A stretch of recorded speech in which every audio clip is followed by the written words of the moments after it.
Hello everybody, this is Suraj Shah और welcome to the Sanrakshan mains programme. जैसा कि हमने आपको कमिट किया था कि on the very first day of January 2025 we will deliver you the orientation session of the history subject. History includes culture, ठीक है ना, culture of India as well as Bihar itself. Okay, start करने से पहले मैं आपको कुछ बातें कहना चाहता हूँ। और वैसा है कि देखिए, आपने मेरे पे ट्रस्ट दिखाया है, ठीक है, आप यहाँ हैं, ठीक है। अब मुझे ना आपसे एक चीज़ चाहिए कि प्लीज़ आप ना 3 महीने के लिए मेरी बात को मान लीजिए, ठीक है। मेरी बात को आप मान लीजिए, जिस तरह से आपको माननी है, बस आप मेरी बात को मान लीजिए 3 महीने। और जो मैं कह रहा हूँ, प्लीज़, आपने बहुत जगह पढ़ा होगा, बहुत कुछ किए होंगे, सब चीज़ किए होंगे, मुझे आपका बस 3 महीना चाहिए, ठीक है। और मुझे पता आप मुझे देंगे, ठीक है। और उसके बाद यू विल रियलाइज़ कि आप क्या हो, कहाँ हो, ठीक है। संरक्षण मेंस प्रोग्राम में आपका स्वागत है, ठीक है। चलिए स्टार्ट करते हैं। तो बेसिक चीज़ें कुछ नहीं है, कुछ प्रोग्राम कुछ नहीं है, ऑटोमेटिक जो भी आएगा, जो भी हमको बोलना है वो मैं आपको बोल दूंगा। Nothing as per the plan, कुछ भी होगा। सबसे पहले हम देखेंगे कि आने वाले 12 तारीख तक में हम क्या करेंगे। सबसे पहले तो ये समझना बहुत ज़रूरी है, and then I will discuss the things जो हमको करना है ना। तो सबसे पहले 1 तारीख को हमने आपको ओरिएंटेशन सेशन देनी थी हिस्ट्री का, जो मैं अभी आपको रिकॉर्ड करके दे रहा हूँ। इस तारीख में मैं अभी आपको कल्चर, जिसमें आर्ट, आर्किटेक्चर, लिटरेचर, ठीक है, पेंटिंग वगैरह सब इंक्लूड्स, और एक मॉडर्न हिस्ट्री कवर करवाएंगे। और ये आपका 12 जनवरी तक होगा। 12 जनवरी को आपको एक बैकलॉग डे यहाँ पे है, ठीक है, और एक बैकलॉग डे यहाँ पे है। जो कोई बच्चा किसी दिन उनको कुछ काम आ गया हो या कुछ backlogs due to the some reasons हो गया हो, तो एक तो यहाँ उनके लिए है, ठीक है, और एक यहाँ पे है। और 12 तारीख को आपका एक सेक्शनल टेस्ट भी ले लिया जाएगा हिस्ट्री का, इंक्लूडिंग बिहार हिस्ट्री, ठीक है। इसमें कल्चर इंक्लूड होता है। चूँकि ये जो हिस्ट्री है ना आपका, अगर मैं आपको बताऊं थोड़ा सा, तो देखो, जब आपका GS1 पेपर होगा ना, समझना इस बात को, तो GS1 पेपर में आपके 3 सेक्शन होंगे, सेक्शन 1, सेक्शन 2 एंड सेक्शन 3, ठीक है। आपको टोटल 8 क्वेश्चंस के आंसर करने हैं, है ना, यू हैव टू आंसर। और ये total, this is the biggest issue we have, ये सबसे बड़ा इशू है। 8 क्वेश्चंस का आंसर करना है, जो कि 300 मार्क्स के होंगे, ठीक है ना। तो जो अभी हम जो आपको 12 तारीख तक, 12 जनवरी तक हम आपको ये वाला सेक्शन कंप्लीट करवा देंगे पूरा। नोट मेकिंग से लेकर के नोट मेकिंग करवाएंगे आपको, ठीक है। कई सारे मैं अपना खुद का भी नोट्स आपको दूंगा, ठीक है, जो मैं बनाऊंगा। और जो मैंने बनाया है, कुछ टॉपर्स के भी नोट हो सकते हैं, और कई कोचिंग, जो प्रेस्टिजियस कोचिंग इंस्टीट्यूट है वहाँ से भी। तो जो भी बेस्ट होगा आपको प्रोवाइड किया जाएगा, ठीक है। उनको आपको रिवाइज करना है, और फिर daily alternate, I will decide upon this, आपको आंसर राइटिंग करनी है, ठीक है। उसके बाद सेक्शनल टेस्ट आपका ले लिया जाएगा। तो प्रोग्राम इस तरह से चलेगा। और जो आंसर राइटिंग आपको दिया जाएगा लिखने के लिए, उस पर मेरा एक डेडिकेटेड लेक्चर मैं रिकॉर्ड करके आपको दूंगा, समझाऊंगा, डिस्कशन लेक्चर लूँगा कि किस तरह से आंसर किया जा सकता है, क्या क्या लिख सकते हैं, किस तरह से इम्प्रूव कर सकते हैं, चीज़ों को जनरेट कैसे करते हैं, वो मैं आपको एक निश्चित इंटरवल पे समझा दूंगा, ठीक है। तो सेक्शन 1 आपके 114 मार्क्स के होंगे, ठीक है। इसमें आप देखिए 3 क्वेश्चंस होंगे, क्वेश्चन 1, क्वेश्चन 2, क्वेश्चन 3। जो क्वेश्चन 1 होंगे उसमें ए से लेके ई तक का पार्ट होगा। टोटल 5 क्वेश्चन होंगे, छोटे छोटे क्वेश्चन, ABCDE, ठीक है। ये आपको इसमें ऑल पार्ट्स मैंडेटरी है आंसर करना, ठीक है। जो क्वेश्चंस दूसरे होंगे ना, उसमें 2 ऑप्शंस होंगे, 2A एंड 2B, इसमें से कोई एक आपको आंसर करना है, any one you have to answer. और जो क्वेश्चन तीसरा होगा उसमें भी आपको 2 दिए जाएंगे, एक आपको आंसर करनी है, या तो आप A पार्ट आंसर कर दो या तो B पार्ट आंसर कर दो, है ना। तो टोटल देखोगे तो सेक्शन 1 में आपको कितने क्वेश्चन आंसर करने हैं, 5 यहाँ हो गया, यहाँ 5 हो गया, यहाँ 1, 6, 1, 7। तो सेक्शन 1 में आपको 7 क्वेश्चन के आंसर करने पड़ेंगे, जिस 7 में से 5 आपको शॉर्ट्स होंगे, शॉर्ट्स क्वेश्चन होंगे, ठीक है, जो कि लगभग 1.5 या 2 पेज का होगा, ठीक है। और 2 आपको लॉन्ग करने हैं, जो कि 5-6 पेज के आसपास का मिनिमम होगा। तो आप समझ गए हम 114 मार्क्स किस तरह से क्वेश्चंस आएंगे और किस तरह से मैं आंसर करनी है। सेक्शन 1 समझ में आ गया। 3 क्वेश्चंस का आंसर करना है, लेकिन इस 3 क्वेश्चन में भी आपको टोटल 3 नहीं है 7 है, ठीक, क्योंकि क्वेश्चन 1 में आपको 5 पार्ट्स मिलते हैं। तो 5 पार्ट्स यहाँ हो गए और 2 क्वेश्चंस यहाँ पे हैं। तो यहाँ पे आपके पास ऑप्शन मिलता है, कोई एक आप आंसर कर दो, ठीक है। हर एक क्वेश्चंस आपके 38 मार्क्स के होंगे। जैसे क्वेश्चन 1 में जो 5 पार्ट है, यहाँ भी 38 मार्क्स होंगे। क्वेश्चंस ये भी जो होंगे 38 मार्क्स और ये भी 38 मार्क्स के होंगे। तो ये बेसिक सेक्शन 1 है, समझ रहे हैं आप। और इसमें पूरा का पूरा आपका हिस्ट्री और कल्चर कवर्ड होगा। तो सेक्शन 1 आपका हिस्ट्री और कल्चर है। अब मैं आपको समझाता हूँ।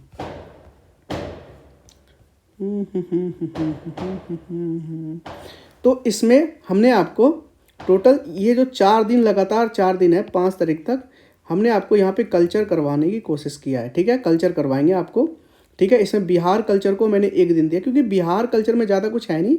Indian culture, most of the Bihar culture already include होता है, लेकिन थोड़े बहुत कुछ आर्ट फॉर्म्स हैं, कुछ पेंटिंग्स हैं, वो हम 1 दिन में उसको कवर कर लेंगे, ठीक है।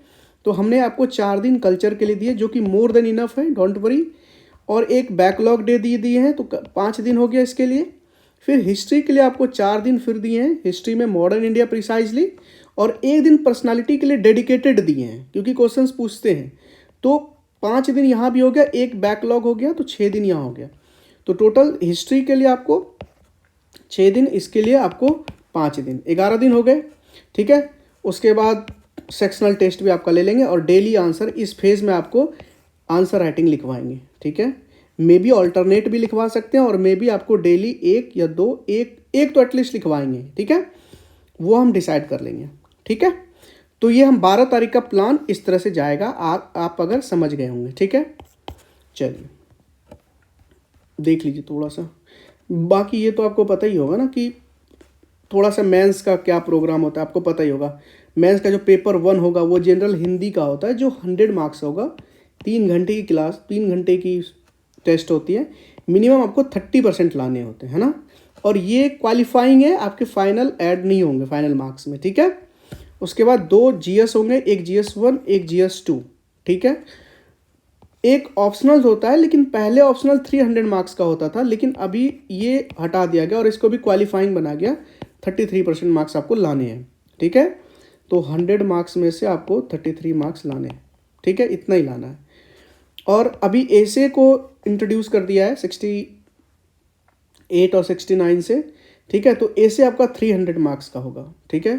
तो GS 2 भी 300, GS 1 भी 300, तो 300 300 600, ऐसे 300 900, और आपका इंटरव्यू साक्षात्कार जो होता है वो 120 का। तो टोटल आपका मेंस का जो प्रोग्राम रहेगा 1020 मार्क्स के आपको होंगे।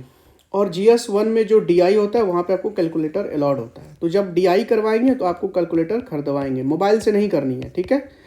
डोंट वरी, भी हम आपको ये परचेज़ करवाएंगे, अभी इसके बारे में नहीं सोचना है। उसके बाद निबंध बारे में बता दिया ना आपको। उसके बाद हिंदी का थोड़ा देख लीजिए। हिंदी में आपको निबंध पूछेंगे 30 मार्क्स के, व्याकरण 30 मार्क्स के, वाक्य विन्यास 25 मार्क्स, एंड संक्षेपण जिसको आप लोग प्रिसाइज राइटिंग बोलते हैं वो 15 मार्क्स। क्वालिफाइंग है, इसके लिए इतना नहीं सोचना है, ठीक है। विल कवर 1-2 दिन देकर भी कवर आराम से हो सकता है। 30% लाना है इसमें।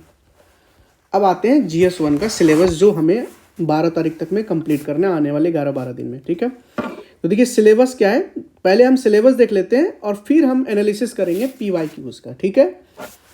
तो GS 1 जो है, देखिए इसका मेंशन है कि पहला टॉपिक है modern history and Indian culture of India and plus the culture of and history of Bihar from 1850 onwards. ये समझना है 1850 के बाद ही हमें हिस्ट्री देखनी है, उसके पहले नहीं देखनी है, समझ रहे हैं। कल्चर भी देखनी है तो 1850 के बाद ही देखनी है, उसके पहले नहीं देखनी है। You have to remember this, okay okay. उसके बाद introduction and expansion of the western educations including the technical education, ठीक है। बिहार में जो वेस्टर्न एजुकेशन का प्लोरिफरेशन हुआ था, ठीक है, उसके बारे में हम देखेंगे। ठीक है। एजुकेशन एक टॉपिक है, वेस्टर्न एजुकेशन जो मकॉले ने इंट्रोड्यूस किया था उनके बारे में हम थोड़ा सा पढ़ेंगे और उनको फेज्ड वाइज मैनर में कैसे कैसे इंट्रोड्यूस हुआ बिहार में एज वेल एज इंडिया को भी देखेंगे। तो एक तो एजुकेशन हो गया दूसरा टॉपिक। तीसरा टॉपिक वी हैव बिहार का जो रोल है वो फ्रीडम स्ट्रगल में क्या रहा, ये तीसरा टॉपिक है। और एक एक टॉपिक पे आपको मैं कॉम्प्रिहेंसिव नोट्स बनवाऊंगा और उस पर आंसर राइटिंग भी करवाएंगे PYQ के अलाइंड, ठीक है। तीसरा हो गया।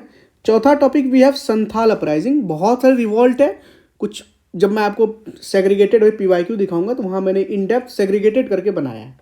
अभी आप देख लीजिए सिलेबस क्या है एक्चुअली में, संथाल अपराइजिंग। ये सिलेबस में ना एक एक टर्म मेंशन है, इस पर मैं प्रॉपर नोट्स बनवाऊंगा और एक्स्ट्रा भी बनवाऊंगा पेरिफ्री से, ठीक है। कुछ चीज़ें लिखी नहीं होती लेकिन उनकी पेरिफ्री में होता है। उसके बाद नेक्स्ट है 1857 का रिवॉल्ट, जो बिहार में जो उनका डेवलपमेंट था उनके बारे में देखेंगे। बिरसा मूवमेंट था, will discuss on this also. उसके बाद चंपारण सत्याग्रह, ट्राइबल प्रोटेस्ट, दलित मूवमेंट है ना, पैंथर वाले। 1881 का सेंसस, ठीक है, देखेंगे उसका जो इफेक्ट था कास्ट और रिलीजन पे कैसे हो रहा, और अभी का जो सेंसस हुआ है वो कैसे एक रिलेटिव रिलेशनशिप बना रहा है वहाँ से, ठीक है। उसका जो जेनेसिस है कहीं ना कहीं वो 1881 के सेंसस से है, जो बिहार में कास्ट सेंसस भी देखा, तो थोड़ा सा उनके बारे में डिस्कस करेंगे हम, ठीक है। फिर working class and national movement के बारे में भी डिस्कस करेंगे। बहुत सारे नेशनल मूवमेंट इंडिया में हुए हैं, उसके बारे में डिस्कस करेंगे। और QIM यानी क्विट इंडिया मूवमेंट के बारे में सिलेबस में मैंसनड है। और कुछ कल्चर में देखिए क्या है, कुछ आर्ट आर्किटेक्चर है, जैसे मौर्यन आर्ट के बारे में। अब मौर्यन आर्ट है ना, तो हम पोस्ट मौर्यन भी पढ़ेंगे, ठीक है। एक मौर्यन एक पोस्ट मौर्यन, इसमें गंधारा, मथुरा, अमरावती के बारे में आपने पढ़ा होगा, तो उनके बारे में बहुत अच्छे से हम लोग नोट्स बनाएंगे, आंसर राइटिंग करेंगे PYQ के लाइन। उसके बाद पाला आर्ट, ठीक है, बिहार से सब रिलेटेड है। पटना कलम के बारे में थोड़ा देखेंगे, पेंटिंग, ठीक है। अब देखिए पटना कलम पेंटिंग तो इन्होंने लिख दिया, लेकिन अब सोचिए पेंटिंग और भी बिहार में है। बिहार का अगर कल्चर आपको कहेगा कि बिहार के कल्चर पे थोड़ा क्वेश्चंस लिखिए आप, तो बिहार के कुछ आर्ट फॉर्म्स को दिखाने पड़ेंगे, बिहार के कुछ पेंटिंग्स को दिखाने पड़ेंगे, बिहार के कुछ और की एस्पेक्ट्स को दिखाने पड़ेंगे, तो हम उसको भी कवर करेंगे, ठीक है। उसके बाद पर्सनालिटी पे क्वेश्चन पूछे जाते हैं, ठीक है, ऑल्दो नॉट रेगुलर, लेकिन पूछे जाते हैं, हम स्किप नहीं कर सकते, हमें करना पड़ेगा। तो जो सिलेबस में मेंशन है वो 3 बंदों का मेंशन है, एक तो गांधी, टैगोर और नेहरू। कुछ मैंने एक्स्ट्रा ऐड कर दिया है, एक तो गांधी, टैगोर और नेहरू, उनके बारे में स्वामी सजानंद, जो PYQ में पूछे गए थे बट सिलेबस में मेंशन नहीं थे क्योंकि यहाँ पे ETC लग गया था, ठीक है। यही मैं कहा कि सिलेबस में ना जो की एस्पेक्ट है वो तो हम करेंगे, लेकिन उसके पेरिफेरी में जो चीज़ें हैं ना विल आल्सो, उसको भी हम कवर करेंगे, ठीक है। जैसे राम मनोहर लोहिया जी पे भी क्वेश्चंस पूछे गए, JP नारायण पे भी, बहुत बड़े फिगर, इंपॉर्टेंट पर्सनालिटी रहे हैं बिहार के, अगर आप हिस्ट्री में देखोगे ये सब। तो ये पूरा का पूरा सिलेबस है आपका GS1 का सेक्शन 1, जो 114 मार्क्स को कंप्राइज करते हैं। अब बिलीव में टोटल स्टैटिक है, कंप्लीट स्टैटिक है। अगर बहुत अच्छे से हमने नोट्स बना लिए, आंसर राइटिंग कर लिए, वो फ्लो मेंटेन कर लिए कि इंट्रो में क्या लिखते हैं, बॉडी में कैसे डिमांड मीट करते हैं, कंक्लूजन कैसे फ्यूचरिस्टिक और रिलेटिवली अभी के सिनेरियो में उसको रख सकते हैं, ये अगर सीखे। क्योंकि देखिए हिस्ट्री और कल्चर का जो कंक्लूजन होता है, मेरा पर्सनली ये मानना है कि कहीं ना कहीं उसको हम करंट सिचुएशन से बता के दिखाएं, लिंक करके आंसर करें, तो कहीं ना कहीं हमारे आंसर को वो दूसरों के आंसर से अलग बना सकता है, ठीक है। वो सब हमको सिखाएंगे जब आपको क्वेश्चन आंसर देंगे लिखने के लिए, और जब उस पर मैं सेशन डिस्कशन सेशन लूँगा, वहाँ पे हम आपको सिखाएंगे कि यहाँ पे आप ये लिख सकते हैं, ठीक है। तो ये पूरा का पूरा सेक्शन 1 देखेंगे आने वाले 11-12 दिन में, ठीक है। इस पर भी डिस्कस नहीं करेंगे, इस पर भी अभी डिस्कस नहीं करेंगे, ठीक है। अब आप जाइए GS1 का जो सेक्शन 1 है उसका हमने जो डिटेल देख लीजिए, थोड़ा सा 12-14 साल का हमने देखा है, हमने उनको कवर करने हैं, ठीक है। एक ब्यूटी बताऊं आपको, ब्यूटी ये है कि जब हम आपको आंसर राइटिंग लिखवाएंगे, तो जब हम फेज 2 और फेज 3 स्टार्ट करेंगे ना रिवीजन का, सिमुलेटर टेस्ट लेंगे, FLTs लेंगे ना जब, तो वहां पे 1 दिन 2 दिन का गैप मिलेगा, उस समय आप GS1 का पूरा तो रिवीजन नहीं कर पाइएगा, ठीक है। तो वहां पे हमने आपको ना ईच एंड एवरी टॉपिक पे ना लगभग PYQ के लाइन आंसर राइटिंग करवा दिए होंगे, और उनके जो मॉडल हैं, आंसर होते हैं या कुछ डिस्कशंस होते हैं, वो मैं आपको प्रोवाइड कर दिया हूँगा। सिर्फ आपको उसको रिवीजन करना है और you are done with all this. सिर्फ आपको वो रिवाइज करके जाना है, ठीक है, और आप आराम से पेपर को ईजिली अटैक कर सकते हो, ठीक है। चलिए, तो सबसे पहले आर्ट एंड आर्किटेक्चर को हम देखेंगे, क्योंकि देखिए टारगेट, देखिए GS1 को अगर आप देखेंगे ना, तो भाई टॉपर ने ना ऑलरेडी 218 नंबर इसमें लाए हैं, ठीक है। मैं कहता हूँ चलो आप 200 तो टच करो एटलीस्ट। 200 बहुत होता है, बहुत होता है ना। आप, मेरा तो टारगेट आपको 220 लाने का। क्यों? क्योंकि भाई ये इट इज अचीवेबल। अगर हम आपको प्रॉपर आंसर राइटिंग का फॉर्मेट बता दें, डायग्राम इंक्लूड करें आपके आंसर्स में, फ्लो चार्ट मेंटेन करवाएं, कुछ इनोवेशंस लाएं, चाहे वो इंट्रो में हो या कंक्लूजन में हो, है ना। आंसर 5-6 पेज का जब आपके पास होता है ना, तो आप आंसर को बहुत अच्छे से प्रेजेंट कर सकते हैं, है ना। डायग्राम बना के, फ्लो चार्ट बना के, अलग अलग इनोवेशन करके, तो वो आपके आंसर को ना कैची बनाएगा, पढ़ने का मन करेगा। क्योंकि आप सोचिए ना कि एक एग्जामिनर है, उस एग्जामिनर के पास अगर 1000 कॉपी हो, 1000 कॉपी तो कम से कम होगा भाई, इससे ज़्यादा ही होगा, 22,000 कॉपी लेंगे वो। तो मान के जो 1000, अब एक ही क्वेश्चन सबका पढ़ना है, उसको परेशान हो जाएगा वो, एक तरह का पढ़ते पढ़ते। अच्छा ठीक है, ठीक है, ठीक है, ठीक है, ठीक है, ठीक है। लेकिन अगर सोचो कि आपने, कई बार आंसर क्या होता है ना, कभी बार आप देखोगे कि आपने पढ़ा नहीं है, लेकिन देख के ना आपको सुंदर लगता है, देख के लगता है। तो वो एक जो एग्जामिनर है ना, उनके माइंड पे एक पहले से ना एक परसेप्शन क्रिएट कर देता है, अरे वाह, तो बहुत अच्छा लग रहा है देखने में। तो उससे ना बहुत एक पॉजिटिव इंपैक्ट पड़ता है। एक तो वो पढ़ेंगे अच्छे से, अब मार्क्स भी मिलेंगे आपको, है ना। तो इन पे फोकस रहेगा, समझ रहे हैं। तो देखिए, हमने आपको 63 तक करवाया था, क्योंकि 62 और बाकी जो 62 और 60 वाला फिर इसके जो आगे था, उसमें सारे यही रिपीटेड थे, तो हमने ज़्यादा नहीं लिखवाया, हमने 63 तक आपको लिखवाया। तो देखिए किस तरह के क्वेश्चंस पूछे गए। अगर आप 69 को देखें तो टोटल 4 क्वेश्चन, आप देखो 4 क्वेश्चन 69 में पूछे, 3 क्वेश्चन 68 में पूछे, 67 में 1 क्वेश्चन, 66 में 1 क्वेश्चन, 65 में 1। अगर आप देखोगे ना, तो धीरे धीरे धीरे धीरे आप इंक्रीज ही हो रहा है आर्ट एंड आर्किटेक्चर। ऑल्दो कहने के लिए कल्चर छोटा है, लेकिन क्वेश्चंस आ रहे हैं, 3 क्वेश्चंस बहुत होते हैं, बहुत होता है। तो कल्चर से ही हम स्टार्ट करेंगे। तो पहला क्वेश्चन पूछा है, मौर्यन पीरियड में वहाँ का आर्किटेक्चर कैसा था, उसको एक्सप्लेन कीजिए, और with reference to the Bihar. तो ये पहला क्वेश्चन पूछे गए थे।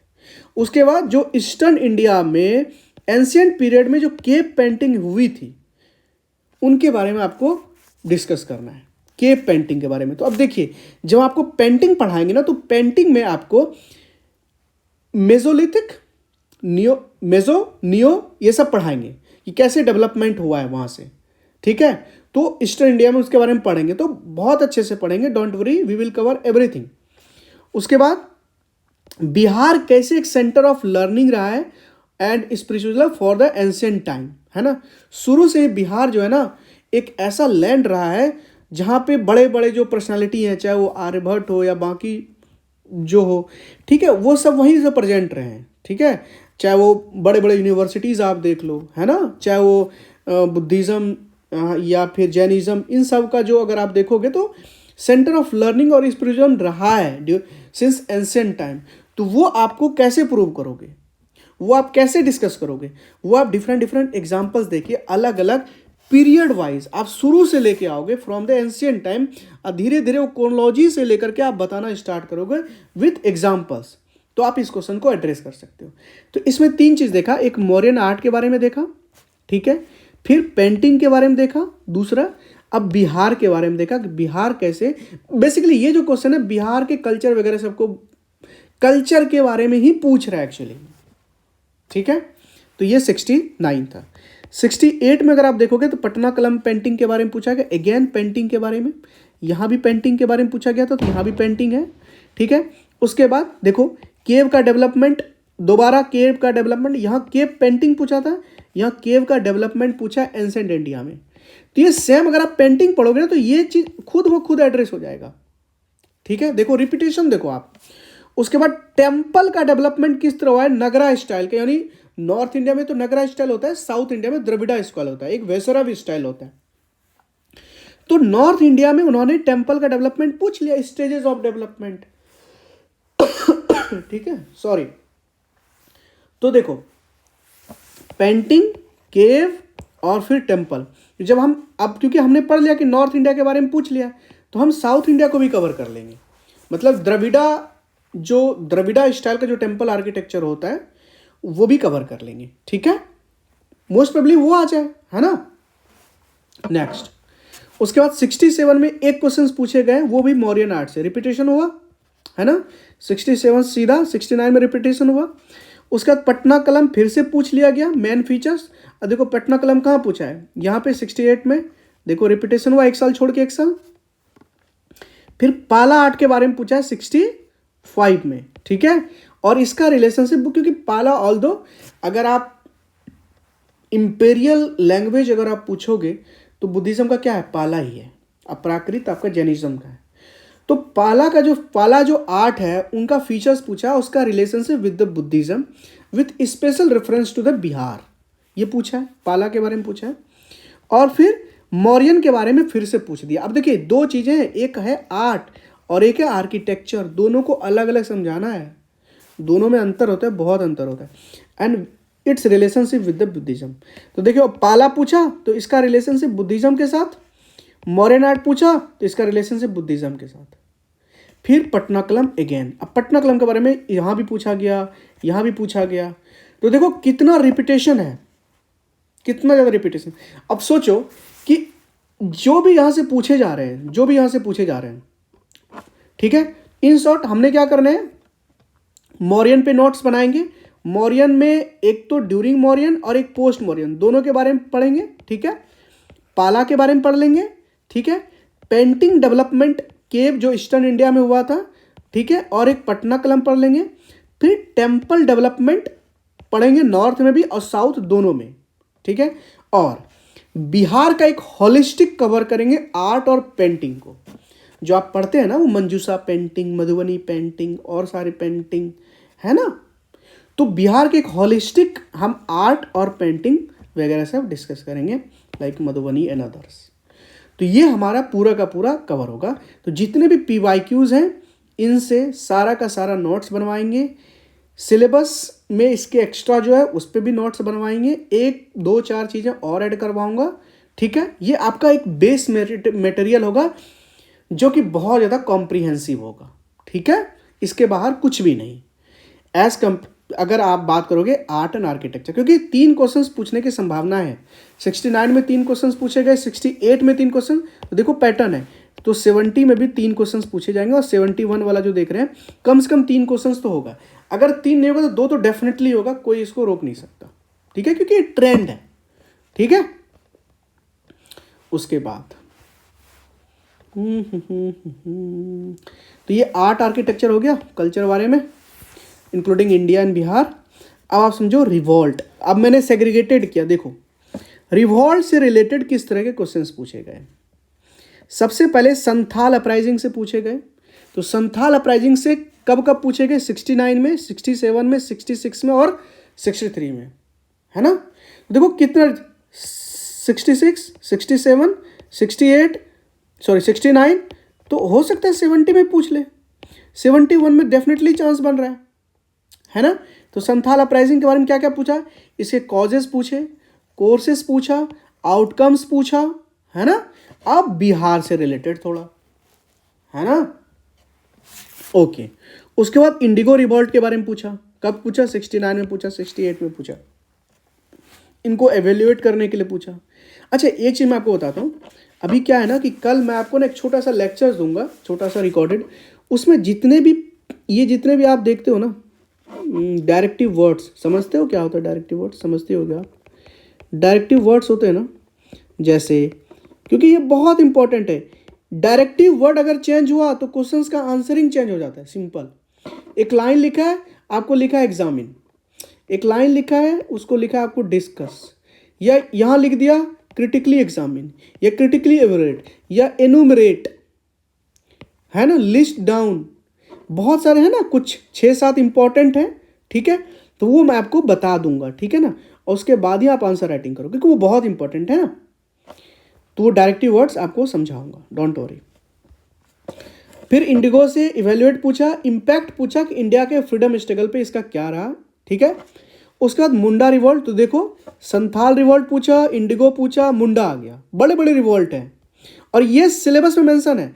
अब अगर आप देखोगे सिलेबस में कौन कौन से रिवॉल्ट मेंशन है, थोड़ा देखते हैं। देखो संथाल के बारे में सिलेबस में मेंशन है, बोलो।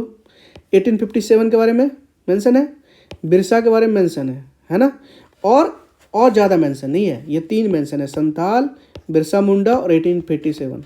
अब आप देखो किस तरह से क्वेश्चन आए। तो संथाल तो आ गया, इंडिगो नहीं था तो इंडिगो देखो पूछा गया, उसके बाद मुंडा, ठीक है, 1857। अब देखो कितनी बार मुंडा पूछा गया है, 66 में पूछा, 53 से 55 वाले में पूछा, उसके बाद 44 में पूछा, है ना। क्या किस तरह क्वेश्चंस पूछे गए मुंडा रिवॉल्ट पे, इनका कैरेक्टरिस्टिक्स, है ना, क्रिटिक देना है इनका, है ना, इनके नेचर और जो भी लेशंस हुआ ट्रैवल एडमिनिस्ट्रेशन पे, है ना, क्योंकि इनके बाद ना सरकार ने लॉ लाए, चेंजेस किए, ट्रैवल जो फॉरेस्ट एरिया थे, है ना, उन्हें बहुत सारे बदलाव लाए थे, वो चीज़ें, और कैसे जो बिरसा मुंडा थे, जो ब्रदर थे, उन्होंने कैसे लीडरशिप प्रोवाइड की थी, तो उनके बारे में पूछा गया है, ठीक है। बहुत बेसिक है, बहुत चीज़ें आराम से हम नोट्स बनाएंगे, आपको नोट्स दिया जाएगा, आप आराम से रिवीजन करोगे, आंसर राइटिंग लिखोगे, हम डिस्कस करेंगे, चीज़ें बहुत स्मूथ चलेंगी, डोंट वरी, मज़े करके पढ़ेंगे, ठीक है। उसके बाद 1857 से आप देख लो, 65 में पूछा ये, 63 में, 56 से 59, 53 से 55, 47, देखो कितनी बार रिपीटेशंस हैं, ओके। इसके कॉजेस पूछे, effect on Bihar, contribution of Bihar, है ना। फिर इसका देखो एक होता है कि आप सिग्निफिकेंस बताओ 1857 के रिवॉल्ट का, तो आप बता दोगे क्या भाई, ये लिस्ट डाउन 5-6 बताए, लेकिन अब देखो सिंपल लिख दिया, क्रिटिकली एग्जामिन करो सिग्निफिकेंस को।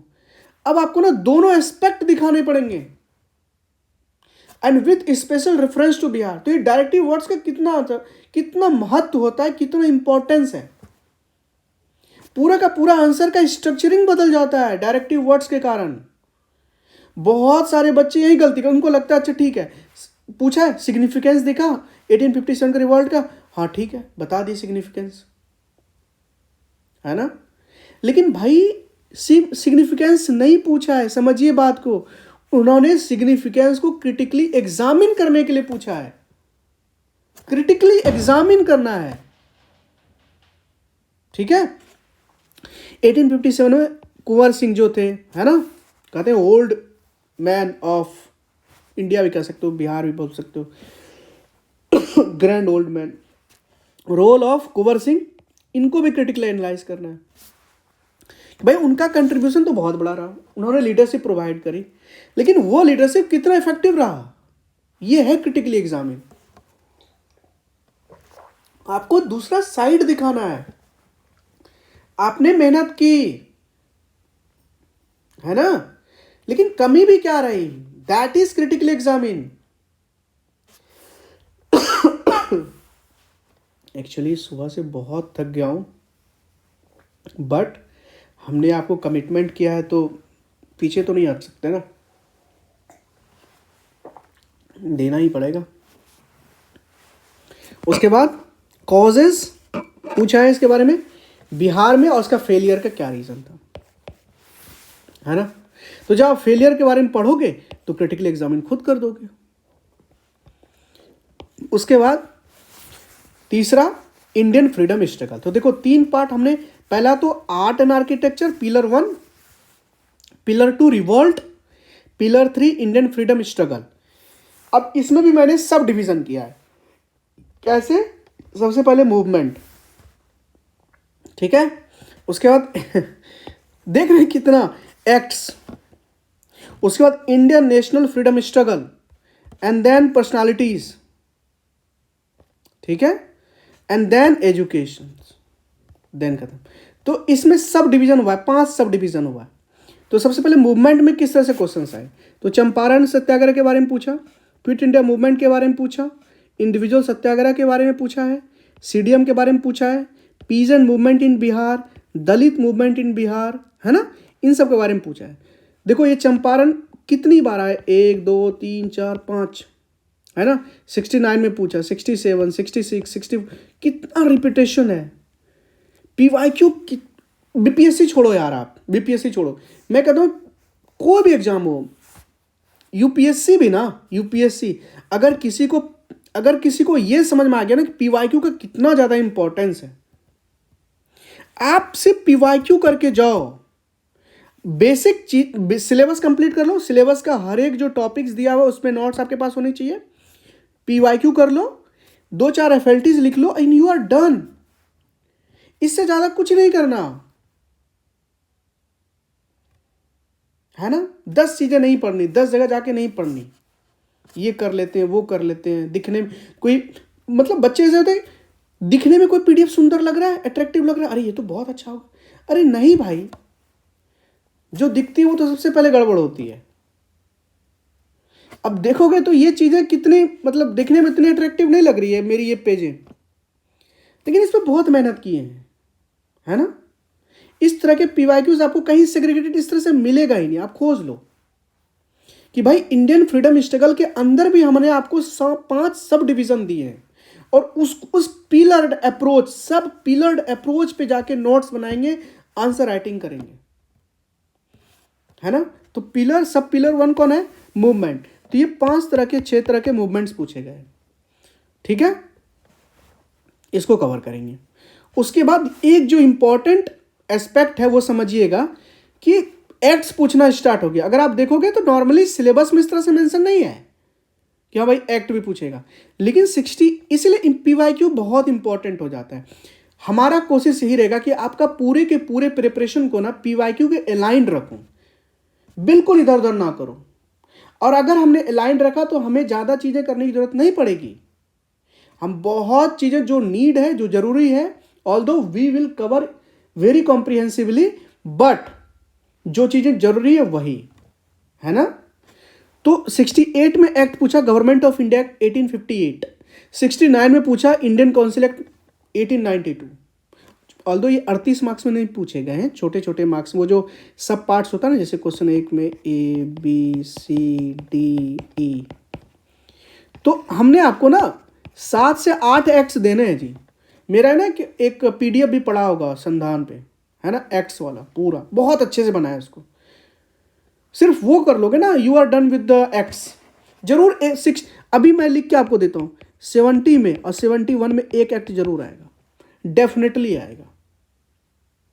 और वो भी अभी जब मैं पढ़ाऊंगा वो भी बता दूंगा कौन सा एक्ट आने की संभावना है। तो इंडियन काउंसिल एक्ट 1892 के बारे में पूछा, और गवर्नमेंट ऑफ इंडिया एक्ट 1858 के बारे में पूछा। तो हम और सारे एक्ट कवर करेंगे, ये भी करेंगे, इसके साथ और भी करेंगे, ठीक है। सब pillar 2 Indian national freedom struggle के बारे में, यहाँ पे जो इंडियन नेशनल कांग्रेस है इसके बारे में पूछा गया, 69 में पूछा गया कि इसमें था ना मॉडरेट, एक्सट्रीमिस्ट, है ना, कुछ रिवॉल्यूशनरी भी थे, तो 3।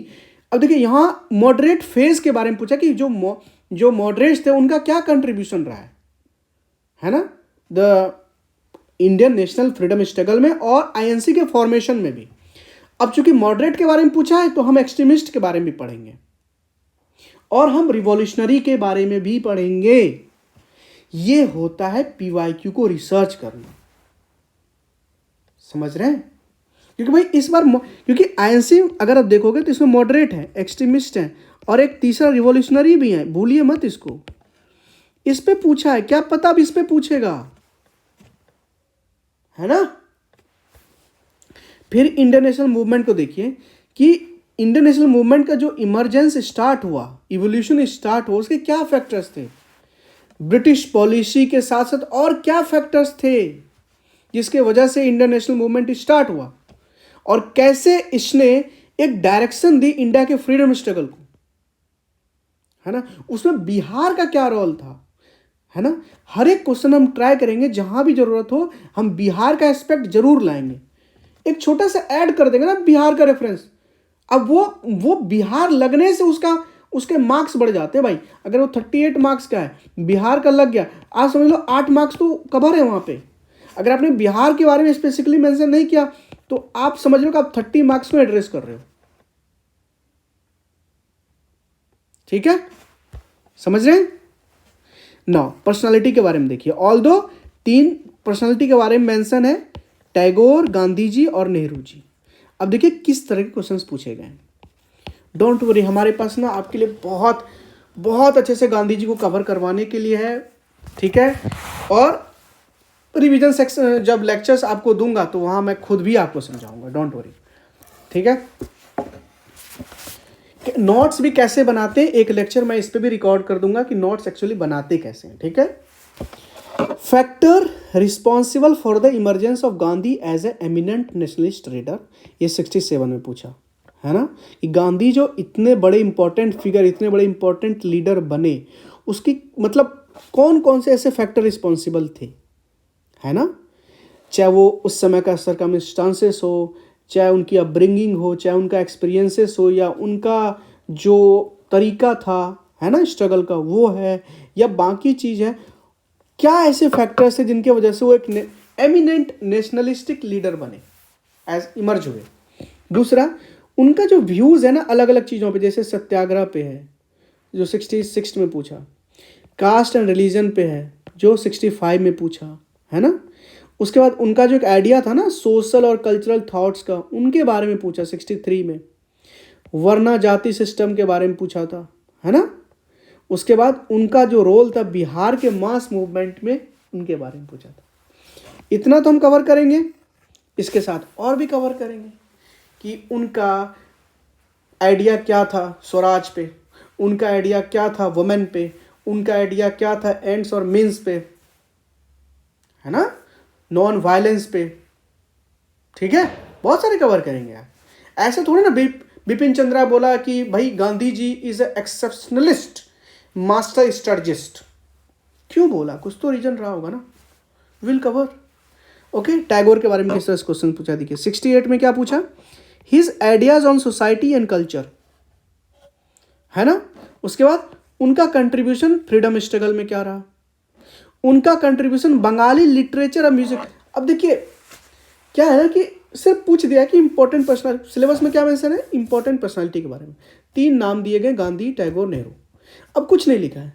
अब आप पढ़ने जाओगे तो जब तक आप पीवाईक्यू को देखोगे नहीं कि भाई पीवाईक्यू से किस तरह से क्वेश्चन पूछेंगे ना, तब तक आप याद नोट्स अच्छे से नहीं बना पाओगे। बनाओगे तो कुछ से कुछ बनाओगे। आपने क्वेश्चन देखा कि भाई कहीं ना कहीं टैगोर जी ना आर्ट, लिटरेचर वगैरह सबसे बहुत ज़्यादा रिलेशन रखते थे, है ना। इन्होंने कोई मूवमेंट तो लीड नहीं की थी, कल्चरल मूवमेंट लीड कर रहे थे, है ना।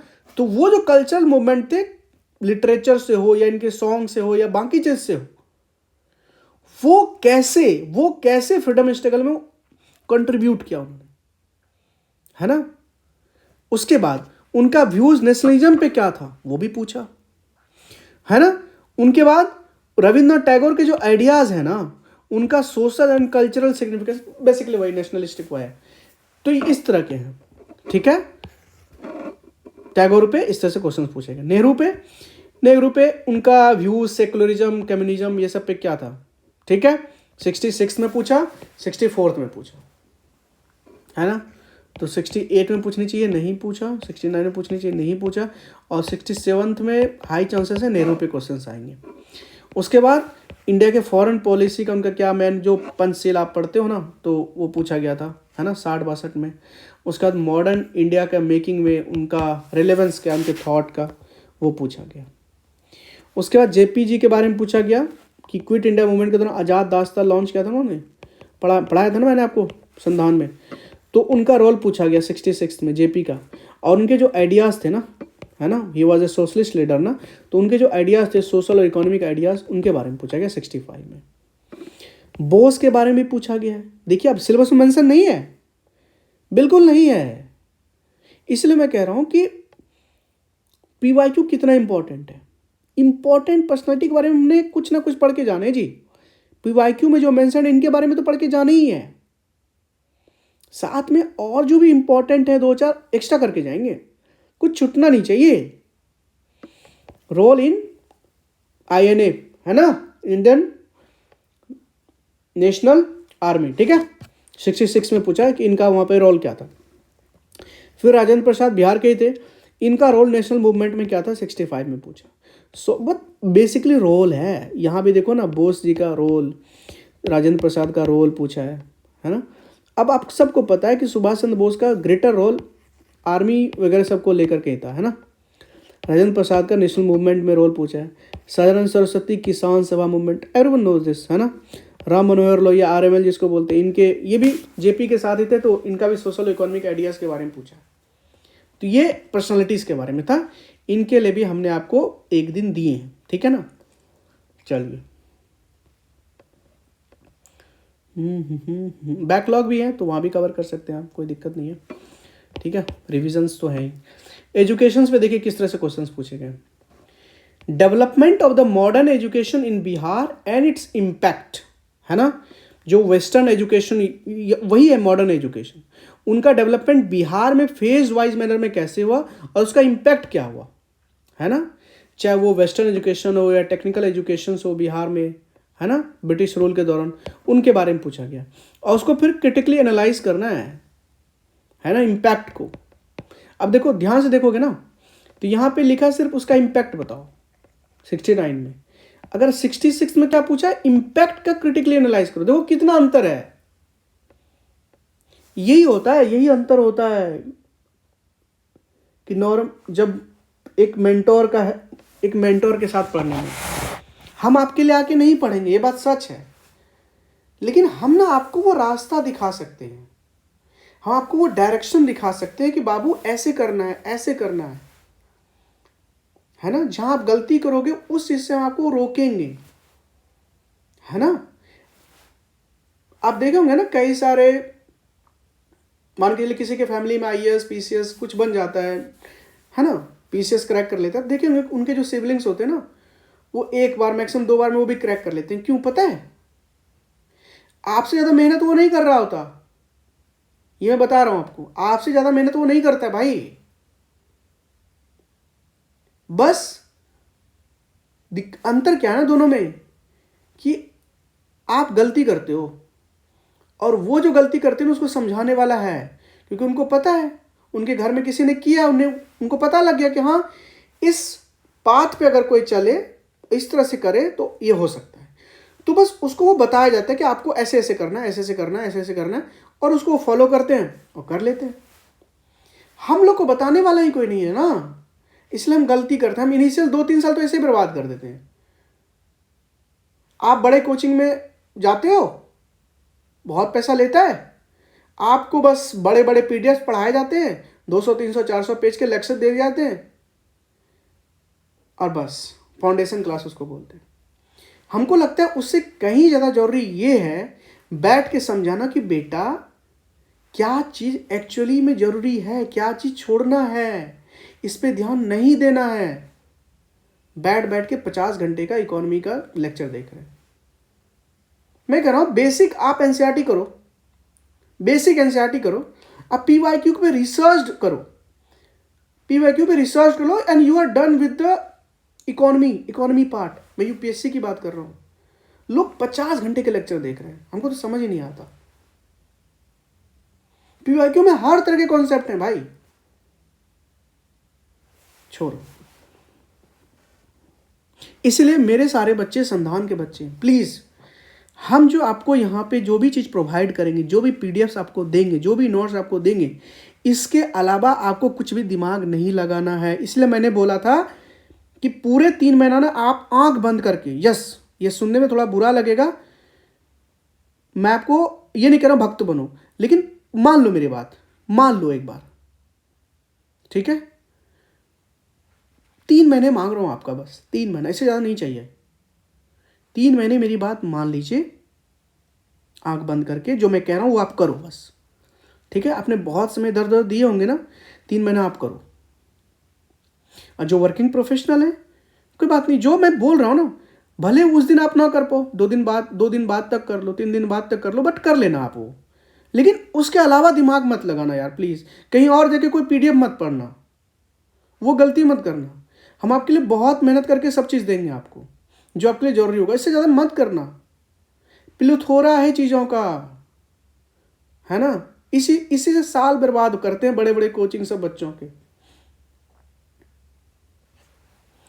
Expansion of the western and technical education Bihar, ठीक है, बिटवीन द, अब देखो ध्यान से देखो कि जो वेस्टर्न और टेक्निकल एजुकेशन का एक्सपेंशन हुआ है ना बिहार में, अब देखो ध्यान से देखोगे ना तो यहाँ पूछा 1857 से लेके 1947 के बीच के फेज में कैसे हुआ।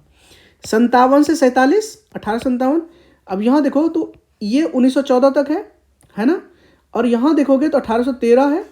तो अगर हम 1813 से लेके 1947 तक कवर कर ले तो इन तीनों क्वेश्चंस को हम एड्रेस कर सकते हैं।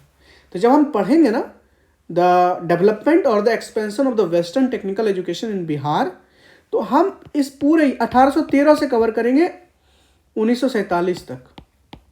अब इस बीच में जहां कभी वो जिस फेज का पूछ ले हम वहां से बता देंगे, और उसका इंपॉर्टेंट है, उसका क्रिटिकल अकाउंट क्रिटिकली एनालाइज करना है। डेवलपमेंट हुआ, आई अंडरस्टूड, उसके सिग्निफिकेंस, और उसको फिर क्रिटिकली एनालाइज करना है कि कितना सक्सेसफुल वो रहा, टू व्हाट एक्सटेंट, हर एक चीज का करना है जो बहुत है। कई बार कई क्वेश्चन में आपको नहीं भी दिए होंगे ना, but you will write that aspect as well, तब जाके आपका आंसर पूरा होता है। और कई बार जब आपको आंसर राइटिंग सिखाएंगे ना, तो कई बार क्या होगा ना बाबू कि आपके पास पेजेस होंगे, बहुत सारे खाली पेजेस होंगे, बट आपके पास पॉइंट्स नहीं होंगे, क्या लिखूं। तो वहां मैं आपको बताऊंगा कि कैसे एक नया डायमेंशन बनाया जा सकता है। क्योंकि जब आपने डायमेंशन बना दिया ना एक बार, तो आप 3-4 पॉइंट्स तो लिख ही सकते हो। एक नया डायमेंशन और बनवा दें, फिर भी 2-4 पॉइंट्स और आ जाएंगे, तो पेजेस भर जाएंगे, और वो डायमेंशन रेलेवेंट होंगे भाई, रेलेवेंट होंगे, है ना। तो कई बार यही है ना आंसर राइटिंग, जब हमारे पास किसी चीज का नहीं है, हमारे पास सटीक नहीं है, तो हम फिर वहां पे अपना क्या करते हैं, मास्टरिंग करते हैं। हम एक्स्ट्रा चीज वहां पे एक एक्स्ट्रा टॉपिक्स जो एक्स्ट्रा थीम होता है उन चीजों को समझते हैं, और एक ऐसा एक एक्स्ट्रा डायमेंशन ऐड करते हैं, फिर उसको आंसर देते हैं। तो इससे हमारा आंसर एक कंप्लीट होता है, ठीक है। तो ये उसके बाद growth of the education and press in, अब देखो प्रेस का डेवलपमेंट भी पूछा है। एजुकेशन के साथ साथ प्रेस अगर ध्यान से देखोगे तो 19 जो वेलेस्ली था ना वहीं से स्टार्ट होता है यहाँ से, ठीक है। तो वह प्रेस का डेवलपमेंट देखेंगे, इंडिया में भी देखेंगे, बिहार में भी देखेंगे, ठीक है, ओके। उसके बाद changes brought in the socio economic scenario of Bihar during the British rule, है ना। तो बिहार में ब्रिटिश रूल के कारण जो भी चीजें सिनेरियो चेंज हुई, चाहे in the field of social, in the field of economic, and we will also cover cultural aspect too during the British period. 1645 में इसको पूछा। तो इसमें ना टोटल 3 डायमेंशन है। एक डायमेंशन है एजुकेशंस, जो ब्रिटिश का जो एजुकेशन है, चाहे वो वेस्टर्न हो और टेक्निकल हो, उनका जो फेजेस है, फेजेस में उनका डेवलपमेंट पढ़ेंगे। प्रेस का डेवलपमेंट पूछेंगे, और उनकी पॉलिसी का जो इम्पैक्ट हुआ ना, चाहे वो सोशल इम्पैक्ट हो, इकोनॉमिक इम्पैक्ट हो, कल्चरल हो, साइकोलॉजिकल हो, सब तरह के इम्पैक्ट में पढ़ेंगे। तो ये टॉपिक आपका कवर हो जाएगा। तो ये पूरा का पूरा एक एनालिसिस था। अब हम आपको डेली क्या करेंगे, ठहरो एक सेकंड, इंसर्ट ब्लैंक। तो डेली प्रोग्राम कैसे चलेगा वो मैं आपको बता देता हूँ थोड़ा सा। देखो डे वाइज स्टार्ट के, जैसे कल डे 1 होगा ना, तो कल मैं आपको क्या करूंगा, टॉपिक दूंगा। सबसे पहले हम क्या पढ़ेंगे बताइए। आपका 2 तारीख को क्या था, कल्चर था ना, हाँ। तो इंडियन कल्चर को देखेंगे। तो इंडियन कल्चर का मैं आपको टॉपिक दूंगा, ठीक है, टॉपिक दूंगा, ठीक है। रेलेवेंट पीडीएफ प्रोवाइड किए जाएंगे आपको, वो उसको पढ़ना है, उनसे नोट्स बनाना है अकॉर्डिंगली। नोट्स पे भी एक वीडियो में डाल दूंगा, नोट्स कैसे बनाते हैं, ठीक है। उसके बाद आपको एक क्वेश्चंस दिए जाएंगे लिखने के लिए। एक आप ना यूपीएससी स्टाइल वाला जो कॉपी होता है ना, ये वाला कॉपी आप प्लीज़ उसको खरीद लीजिएगा। ये वाला स्टाइल का कॉपी होता है ना यूपीएससी, होता है ना, ये वाला यहाँ पे लिखते हैं, ये वाला प्लीज़ वो ना A4 साइज़ में, अगर A4 साइज़ है ना तो उसमें ऐसे बना लीजिएगा आप, ठीक है, इसमें लिख, क्योंकि उसमें आंसर करना बहुत ज़रूरी है ना। और ठीक है, तो वो क्वेश्चंस आपको लिखने हैं, पढ़ने हैं, नोट्स बनाने हैं, क्वेश्चंस एड्रेस करना है, एंड देन आफ्टर कुछ इंटरवल के बाद मैं आपको इसका डिस्कशन लेक्चर्स प्रोवाइड कर दूंगा कि इस तरह से इसको आंसर किया जा सकता है। और यहीं पे मैं आपको सिखाऊंगा art of generating dimension, points, other things, है ना।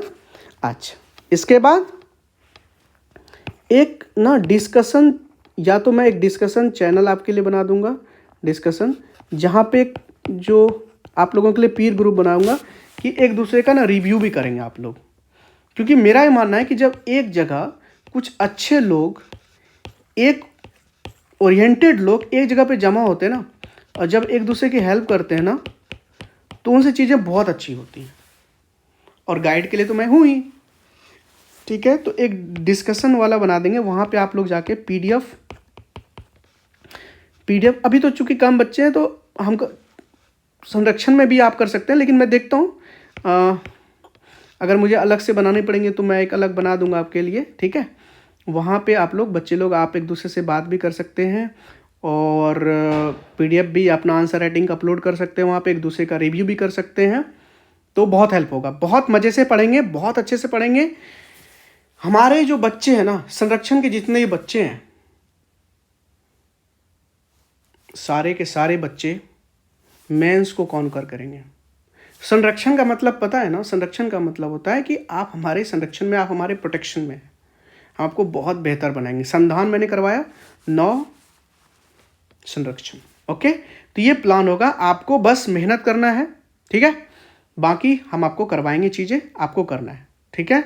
एवरीथिंग, सब चीज़ आपको करवाएंगे, सिलेबस का हर एक चीज़ करवाएंगे, आंसर राइटिंग करवाएंगे, सेक्शनल टेस्ट लेंगे, FLTs लगवाएंगे, और साथ में आप बिलीव नहीं करोगे सिमुलेटर भी देंगे आपको, ठीक है। चाहे GS हो, ऐसे हो, हिंदी के लिए भी ओरिएंटेशन सेशन ले लूँगा। अच्छा, कुछ दिन के बाद हम ना सबसे पूछेंगे कि किसका क्या ऑप्शनल्स हैं, ठीक है, एंड देन उसमें भी बात करेंगे, ठीक है। All the best everyone. Still any doubts आप कमेंट में पूछ सकते हैं मुझसे, ठीक है। और मैं आपके साथ DM भी कर सकते हो आप मुझे, ठीक है, @ कोई डाउट हो, आपको तो पता ही है, सूरज, कोई स्पेस नहीं है, सूरज झा 20, ठीक है। टेलीग्राम पे DM कर सकते हैं। तो ऑल द बेस्ट एवरीवन। इसी नोट के साथ आप पढ़िए, ठीक है, मन लगा के पढ़िए, इंजॉय करके पढ़िए, थोड़ी मेहनत मांगता है लेकिन इंजॉय कीजिए। ये जो मेंस का जो फेज है ना, मैं सच बताऊं, मैंने बहुत इंजॉय करता हूं, आपको भी इंजॉय करना है। All the best. This is Suraj Jha signing off. जय हिंद।